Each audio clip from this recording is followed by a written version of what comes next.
Hello বন্ধুরা, তো বাড়িতে কেউ নেই।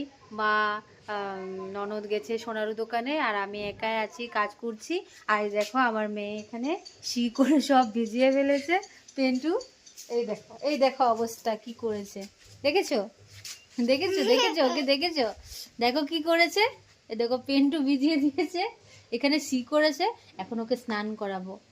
বলে দাও তো হাই, বলে দাও তো। না, বলে দাও হাই। না, না, বলবে না? না। তো ওইদিকে আমি রান্না টান্না করছি। তো অনেক কাজ বাকি আছে, সবাই আসলে তারপর কাজগুলো আবার শুরু করব। তো ওকে তো একা নিয়ে পারবো না। তো দেখো রান্নাঘরে এই কি অবস্থা হয়েছে আমার। এগুলো করব, কিন্তু মা আসলে তারপরে করতে পারবো। আর দেখো বড় ঘরেও আমার কাজ হয়নি। এ হচ্ছে গুনগুন,